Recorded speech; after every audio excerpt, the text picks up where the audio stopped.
શ્રી વલ્લભાધીશ કી જય. શ્રી ગુસાઈજી પરમ દયાલ કી જય. સર્વે વૈષ્ણવોને શ્રી ગુસાઈજીના પ્રાગટ્યોત્સવની ખૂબ ખૂબ મંગલ વધાય. આજે આપણે પંચમહાલ સ્થિત ગોધરામાં શ્રી ગુસાઈજીના બેઠક જે બિરાજે છે એની ભાવભાવના વિશે સત્સંગ કરીએ. તો શ્રી ગુસાઈજી ગોધરામાં 6 વખત પધાર્યા હતા. ઈસવીસન 1600માં, 1613માં, 1621માં, 1625માં, 1630માં અને 1633માં. જગતગુરુ પુષ્ટિ ભક્તિ માર્ગના સ્થાપક એવં અગ્નિ સ્વરૂપ પૂર્ણ પુરુષોત્તમ શ્રી વલ્લભાચાર્ય મહાપ્રભુજીના દ્વિતીય પુત્ર શ્રી વિઠ્ઠલનાથજી ગુસાઈજીનો જન્મ સંવત 1572માં માગસરવદી નોમના રોજ ચરણાંટમાં શુક્રવારે પ્રભુના અપરા અવતાર સ્વરૂપ દ્વિતીય પુત્ર રૂપે પ્રગટ થયા હતા. આપશ્રીના કૃપાપાત્ર સેવક શ્રી નાગજીભાઈ દેસાઈ હતા, જે સ્થાન શ્રી મહાપ્રભુજીએ કૃપા કરી દામોદરદાસ હરસાનીજીને આપ્યું હતું તે જ સ્થાન શ્રી ગુસાઈજીએ નાગજીભાઈને આપેલું. 252 વૈષ્ણવની વાર્તામાં તેમની વાર્તા પ્રથમ આવે છે. શ્રી નાગજીભાઈની વિનંતીથી શ્રી ગુસાઈજી તેમના વતન ગોધરામાં પધાર્યા હતા અને નાગજીભાઈના ઘરમાં મુકામ કર્યો હતો. નાગજીભાઈ ગોધરાના પંચમહાલ પરગણાના અધિકારી હતા. તેમની પાસે પુષ્કળ ધન સંપત્તિ હતી અને વિશાળ સગવડોવાળું મકાન હતું. તેથી આપ શ્રી નાગજીભાઈની સેવાથી પ્રસન્ન થઈ તેમના ઘરમાં બિરાજ્યા હતા. આપ શ્રીએ અહીં બિરાજી અને શ્રીમદ ભાગવતનું પારાયણ પણ કર્યું હતું. એક દિવસ શ્રી નાગજીભાઈએ વિનંતી કરી કે કૃપાનાથ યુગલ ગીતનો પ્રસંગ સમજાવો. ત્યારે આપ શ્રીએ યુગલ ગીતના શ્રી સુબોધિનીજીનું વ્યાખ્યાન 3 દિવસ અને 3 રાત પર્યંત કર્યું. આપ શ્રીના વચનામૃતમાંથી અદ્ભુત રસ પ્રવાહ વહ્યો. શ્રવણ કરનાર બધા વૈષ્ણવો શરીરનું ભાન ભૂલી ગયા.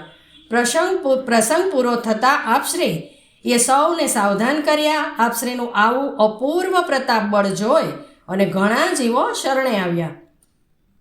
અહીં આજે પણ શ્રી નાગજીભાઈના ઘરમાં શ્રી ગુસાઈજીના બેઠકજી બિરાજે છે.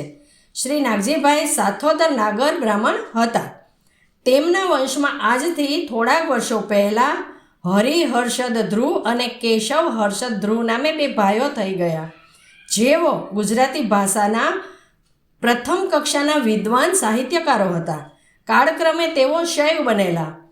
આ બેઠકજી રાજનગરવાળા મહારાજ શ્રી નટવરલાલ ગોપાલ શ્રીના માથે બિરાજતા હતા.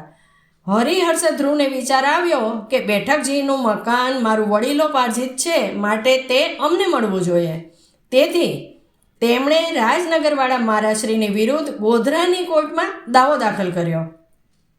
ત્યારે પરમ ઉદાર મહારાજશ્રીએ બેઠકજીના અધિકારીને આજ્ઞા કરી કે હરિહર્ષદ ધ્રુવ દાવો લડવા આવે ત્યારે સ્ટેશને જઈ ઘોડાગાડીમાં સન્માનપૂર્વક એને બેઠકમાં લાવી તેમની રહેવા જમવાની સર્વે વ્યવસ્થા કરવી.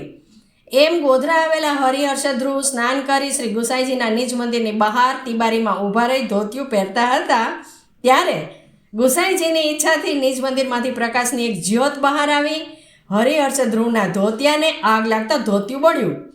તેઓ તો બેબાકડા બની ગયા. ધોતિયું ઓલવવા બહુ પ્રયત્ન કર્યા, પણ સળગેલું ધોતિયું ઓલવાય નહીં. તેઓ ત્યાંથી ભાગ્યા તો પાછળ જ્યોત પણ ગઈ.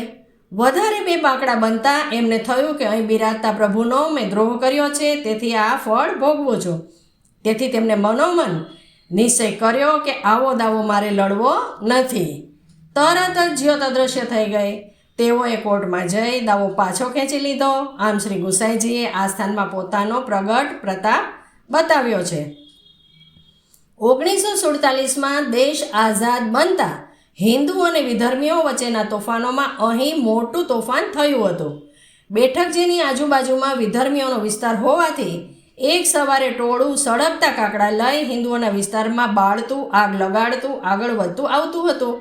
તેઓ બેઠકજીની નજીક આવી પહોંચ્યા ત્યારે તેમને આશ્ચર્ય વચ્ચે જોયું કે એક પ્રતાપી યોદ્ધો સફેદ ઘોડા ઉપર સવાર થઈ શસ્ત્રો સજી હિન્દુઓના મોટા સૈન્ય સાથે સામે આવી ઊભો રહ્યો છે. આ જોતા તોફાની વિધર્મીઓના હજા ગગડી ગયા અને તેઓ જીવ બચાવવા પાછા ભાગ્યા. બેઠકજીની પાછળ સુધી લાગેલી આગ ત્યાં ને ત્યાં જ રોકાઈ ગઈ અને બેઠકજીને જરા પણ નુકસાન થયું નહીં. આમ પ્રગટ પ્રતાપનો આ બીજો પ્રસંગ પણ અહીં બન્યો છે. એક વખત શ્રી નિજ મંદિરમાં ઉનાળામાં પ્રભુના સુખ માટે લટકાવેલ ઝડપ પંખાનું કુંડું તૂટ્યું અને પંખો નીચે બેઠકજીના ચોતરા પરથી પડતા ચોતરામાંથી લોહીની શેર ફૂટી.